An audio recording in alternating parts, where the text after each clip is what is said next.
और भीलवाड़ा में आग का तांडव, स्कूल बस में आग लग गई। भीलवाड़ा गुड़ला राजमार्ग के पास की घटना है। आग पर काबू पाने की कोशिशें जारी हैं। बस में सवार सभी लोग सुरक्षित हैं।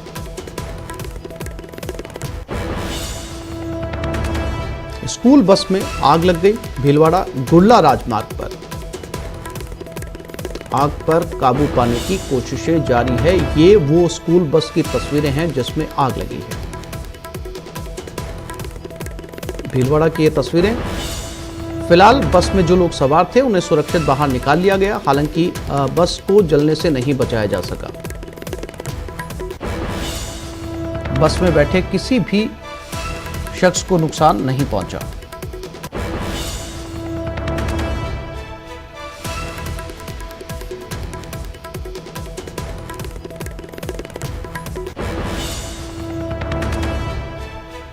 ये तस्वीरें इस स्कूल बस में आग लगी। भीलवाड़ा की ये तस्वीरें हैं।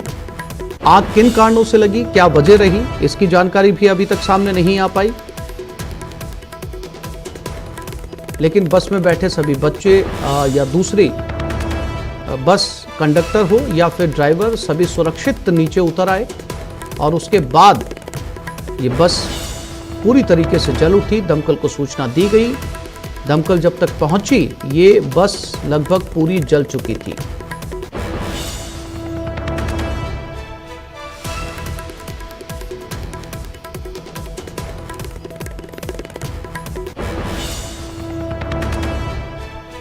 और इसी खबर पर ज्यादा जानकारी के लिए बात करते हैं हमारे संवाददाता राहुल कौशिक के साथ। राहुल, क्या इस आग को बुझा लिया गया है और क्या जानकारी आग लगने की वजह की? जी आशीष, आग पे पूरी तरह काबू पा लिया गया है और जो बच्चे थे, जो स्टाफ कर्मी बस के अंदर थे, पूर्णतः सुरक्षित हैं। जो जानकारी ये आ रही है कि शॉर्ट सर्किट से ये आग लगी थी और जो कि ड्राइवर की नजर डैशबोर्ड पे पड़ गई थी, वहां से धुआं उठ रहा था। उसके बाद आग लगना शुरू हुई। ड्राइवर की सूझबूझ से बच्चों को भी बाहर निकाला गया, स्टाफ कर्मी को बाहर निकाला गया और ड्राइवर ने एक देखा जाए तो बहुत अच्छी सूझबूझ दिखाई और बस को आगे लेके साइड में लेके खुद बस से कूद के अपनी जान भी बचाई, बच्चों की भी जान भी बचाई, स्टाफ कर्मी की जान भी बचाई। पर वहां जो टोल कर्मी थे और जो ग्रामीण थे, उन्होंने सतर्कता दिखाते हुए आग पे काबू पाने के लिए प्रयास चालू कर दिए थे। दो दमकलें समय पे पहुंच गई थी जिन्होंने आग पर पूरी तरह काबू पाया गया। राहुल, जानकारी के लिए आपका धन्यवाद।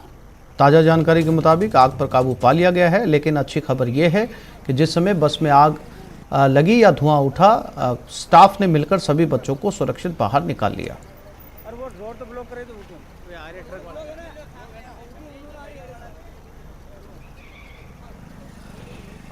राजसमंद के रेल मगरा से ये बड़ी खबर है। 7वें दिन भी ग्रामीणों का धरना जारी है। सिंदेसर खुर्द के बाहर ग्रामीणों का यह धरना 7वें दिन भी जारी है। वार्ता का कोई हल नहीं निकला।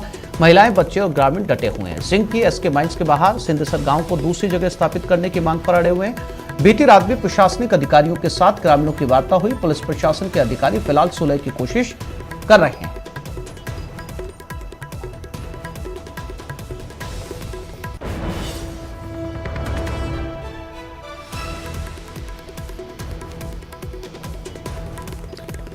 तो राजसमंद के रेल मगरा की ये तस्वीरें हैं। गांव को शिफ्ट करने के लिए ग्रामीण यहां पर लगातार विरोध प्रदर्शन कर रहे हैं। पुलिस वार्ता की कोशिश कर रही है, सुलह का रास्ता निकालने की कोशिश की जा रही है। 7वां दिन है।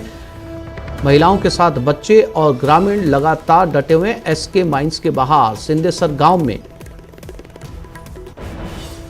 आज 7वां दिन। अलकेश सनाड्य हमारे साथ जुड़ गए हैं। अलकेश, तफसील से जानना चाहेंगे कि क्या कुछ वार्ता वहां पर हुई, क्या एसके माइंस का कहना है इन गांव वालों को और पुलिस की समझाइश कहां तक पहुंची है? जी आसिफ, मैं आपको बता दूं, राजसमंद जिले के रेल मगरा इलाके में जो सिंदेसर खुर्द गांव है, वहां के जो ग्रामीण है वो पिछले 7 दिन से धरने पर बैठे हुए हैं। वो हिंदुस्तान जिंक की जो सिंदेसर खुर्द माइंस है उसके बाद धरने पर बैठे हुए हैं। ग्रामीणों का सीधा सा आरोप है कि जिंक के साथ उनके 25 साल पहले एक समझौता हुआ था कि अगर जिंक यहाँ पर माइंस चालू करेगा तो उनका गाँव स्थापित करेगा। लेकिन इस बात को लेकर लगातार गतिरोध बना हुआ था। साल दर साल बीतते गए लेकिन ग्रामीणों का गांव स्थापित नहीं हो पाया और अब जो माइंस है वो गांव के नीचे तक पहुंच गई। ऐसे में लगातार जो ब्लास्टिंग से गांव के जो लोग हैं वो दहशत में जीते हैं। स्कूल भवन कहो या गांव के जो अन्य इमारतें हैं, गांव के लोगों के घर हैं, उन सारे घरों में नीचे तक अब दरारें आ चुकी हैं। इसी बात को विरोध को लेकर ग्रामीणों का धरना जारी है।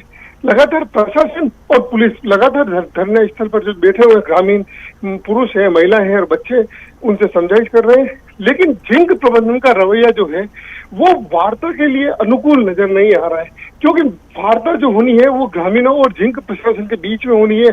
गांव को स्थापित करने का जिम्मा जिंक के ऊपर है। हालांकि प्रशासन अपनी तरफ से भरकस कोशिश कर रहा है कि धरना खत्म हो जाए, लेकिन जिंक प्रबंधन की ओर से अभी तक वो माकूल कदम नहीं उठाए गए हैं कि जिससे कि धरना खत्म हो पाए। ग्रामीणों की मांग, एक ही मांग पर ग्रामीण अड़े हुए हैं कि उन्हें अब अपनी जान माल का खतरा मंडराने लगा है, क्योंकि खदान उनके गांव के नीचे तक पहुंच चुकी है और लगातार धमाकों से उनकी जिंदगी कभी भी खत्म हो सकती है। ऐसे में वो चाहते हैं कि उनका गांव यहाँ से स्थापित कर दिया जाए, लेकिन जिंक प्रशासन की ओर से वार्ता की कोशिश प्रशासन के जरिए की जा रही है। प्रशासन लगातार सकारात्मक कोशिश कर रहा है, लेकिन अभी तक जिंक की ओर से आला अधिकारियों ने पहल नहीं की है कि ये धरना खत्म हो जाए। ऐसे में ये 7 दिनों से लगातार धरना ये जारी है। जी आसिफ। बिल्कुल अलकेश, चूंकि जिंक प्रशासन को ये फैसला लेना है, वादा भी जिंक प्रशासन का किया हुआ था, लेकिन सवाल ये है कि जब पिछले 7 दिनों से ये धरना जारी है और उसके बाद में जिंक प्रशासन जो है इस पर कोई सकारात्मक प्रतिक्रिया नहीं दे रहा है, तो इसमें बड़ी भूमिका हो जाती है जनप्रतिनिधि की, वहां से जो जनप्रतिनिधि हैं उनकी और सरकार की। क्या सरकार तक ये मसला पहुंचा? जी आसिफ, आपका सवाल एकदम लाजमी सवाल है, क्योंकि सबसे बड़ी भूमिका हो जाती है वहाँ के स्थानीय जनप्रतिनिधि की। और अगर इस इलाके के जनप्रतिनिधि की बात की जाए तो वहाँ के इलाके के जनप्रतिनिधि हैं डॉक्टर सीपी जोशी, जो राजस्थान विधानसभा के अध्यक्ष भी हैं। लेकिन बड़ी बात यहाँ पर यह है कि सीपी जोशी की ओर से अभी तक इस वार्ता करवाने और इस आंदोलन को खत्म करवाने के लिए कोई पहल नहीं करी है। ना ही सीपी जोशी वहां पर धरना स्थल पर अभी तक पहुंचे। सीपी जोशी जयपुर में, हालांकि वो चाहते तो अगर इतना बड़ा अगर उनको दिल रखते वो तो वो खुद आकर यहाँ पे धरना समाप्त करवा देते, लेकिन उन्होंने ऐसी कोई पहल नहीं की। वही बात की जाए कि सरकार के तक बात पहुंचाने की बात की जाए तो सांसद, अगर राजसमंद की सांसद की बात की जाए, दिया कुमारी, राजसमंद की जो विधायक है दीप्ति माहेश्वरी, राजसमंद जिला प्रमुख के जो पति हैं माधव चौधरी, भाजपा जिलाध्यक्ष हैं मान सिंह बारक, ये जो जनप्रतिनिधि जिनके नाम हमने लिए, ये जनप्रतिनिधि लगातार डे बाई डे वहां पहुंच रहे हैं। इन्होंने आंदोलनकारियों से वार्ता की है, उनसे समझाइश की कोशिश की है और उनकी मांगों को लेकर सरकार से भी अब सरकार तक अपनी बात पहुंचाई है। लेकिन कहीं न कहीं गति, क्योंकि सबसे बड़ा इसमें सवाल ये कि ये जो एग्रीमेंट, जो एमओयू जो उस समय जो हुआ था, वो गांव के बीच में और जिंक के बीच में हुआ था। ऐसे में ये सारा जो कुछ भी गांव का विस्थापन की जो प्रक्रिया करनी है वो जिंक को करनी है। लेकिन सरकार अब बड़ी बात यहाँ पर यह है कि बिना सरकार के बड़े बड़े दबाव के बाद जिंक प्रशासन अभी तक आगे बढ़ने उतरे नहीं। जब तक सरकार के कोई बड़े लेवल